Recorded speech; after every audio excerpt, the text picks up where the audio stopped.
One of my first cuts was with Chung Ha. Both I and her and the producers have developed a lot. I feel like I'm working with, a superstar, and I'm very lucky to be working with her so closely.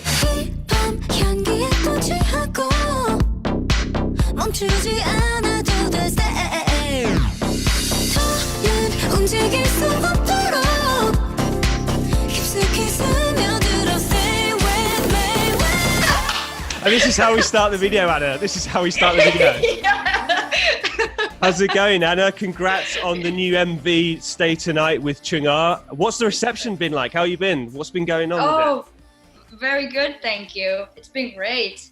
Fans are loving the song, so... Straight up, right, as soon as that song came out, the amount of requests I got on this channel to do that song has been overflowing. Like, it's crazy. That's awesome. I'm sorry.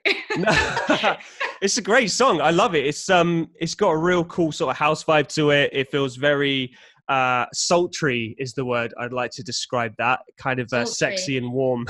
Right. Is the kind of vibe with it. I remember in the last video with Flower Shower, I asked you what sort of artist would you like to have cuts with again, and you actually said Chung Ha, and it's actually happened again, which is awesome. I'm lucky that way.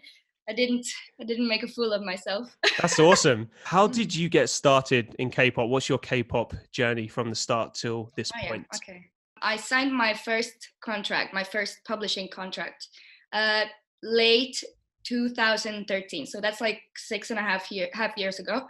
And I was with them for 3 years. And it's because of them, of that publisher, that Sugar House Publishing in Finland, I got in contact with the Asian music.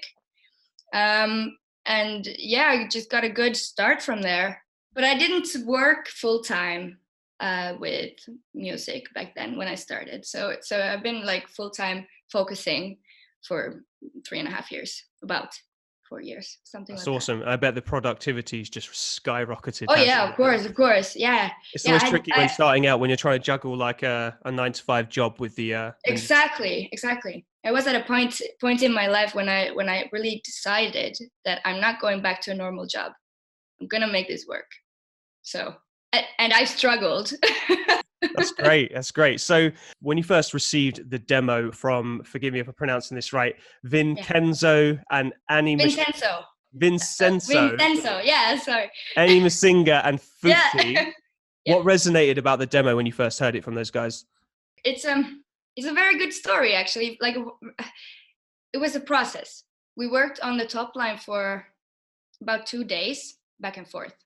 So usually I just do my top line work on a track and send it off to the producer, and they give me feedback, and I redo, or I send them the files for the mix.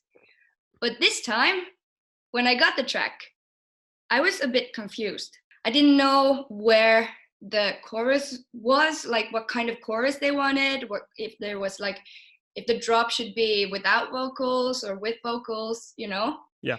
So I did some ideas. I did a verse, pre-chorus, and a chorus. I left the drop silent, and I was like, please guys, I need help. Give me some feedback. They got back to me with like a verse idea, so I totally redid the verse, my chorus vocals to the drop, and made a sense of it to me, so they were like, okay, this is something that we want. Then they asked like for dynamic chorus, the focused part. They wanted like melodically, they asked me to do a dynamic melody.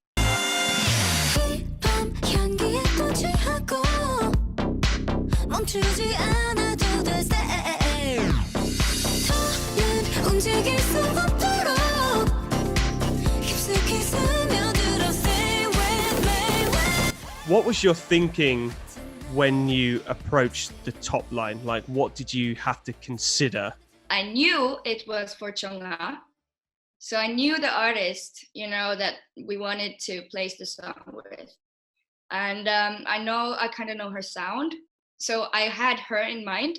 From the track, you get this, like you said, like a sultry kind of vibe, like a bit of a dark feeling. So I went with that. when I write, I just think I have to find something that's interesting, something that sticks out, you know, obviously.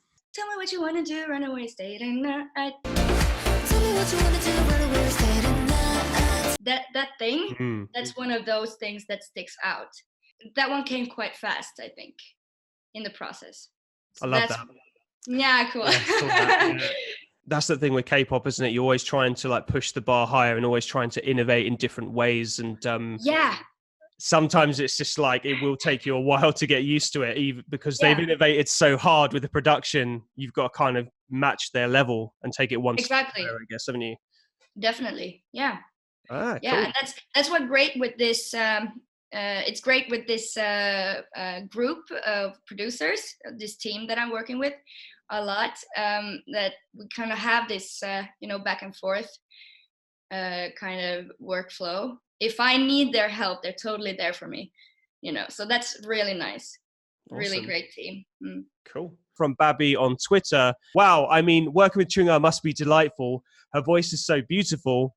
Anna already worked with her before. How different it was this time? I'd love to know. Well, that's really interesting because one of my first cuts was with Chung Ha. Both I and her and the producers have developed a lot during these years. I mean, I think the first one was in 2017 or something. Make a Wish. And I mean, she as an artist has just like grown so much, and she's become like a superstar. I mean, in my eyes, and in many other people's eyes as well. Definitely. I mean, yeah, and I feel like I'm working with, a superstar, and I'm very lucky to be working with her so closely.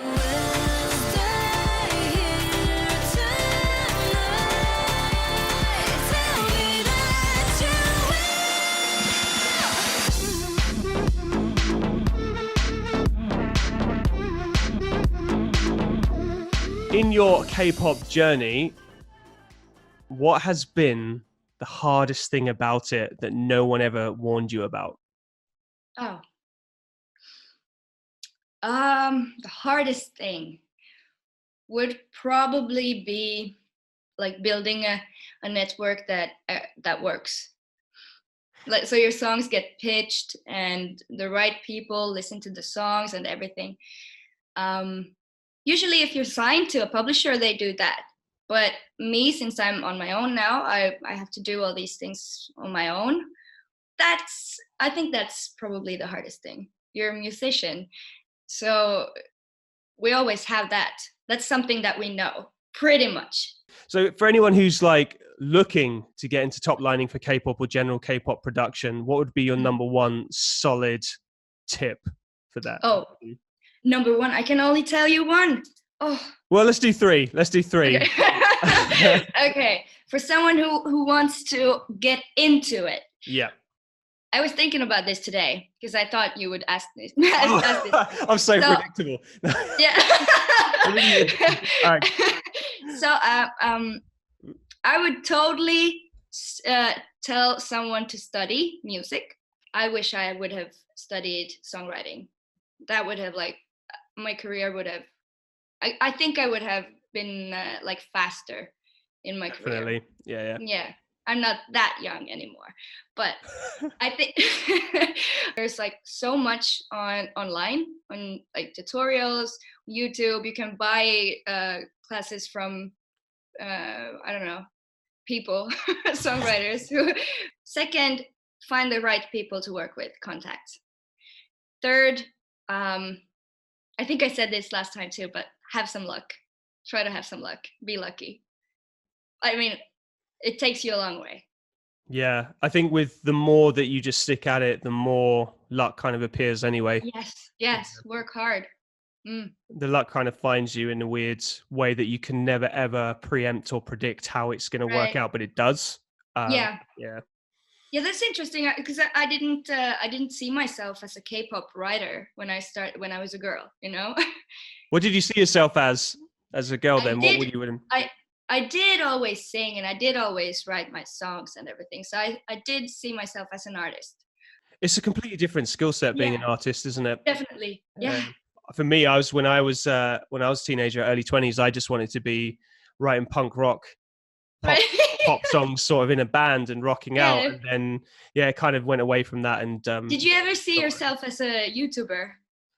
No, actually, No. I thought actually I would have done video work. I would have done video editing and stuff, but not as a YouTuber slash K-pop music producer. J-pop, I think I could have seen that happening actually, because I've always been very into the Japanese video game score stuff and commercial music. But it's all kind of just, some of it has, some of it hasn't. Just I guess happens, right? Yeah. Yeah, it just happens. Yeah.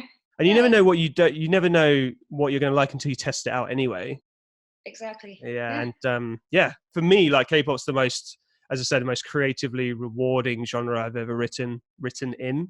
Why? There's so much you can do. I like the sound of it generally, but the fact that I don't know, like I did a Dreamcatcher analysis the other day, and the fact that they detuned, great, yeah.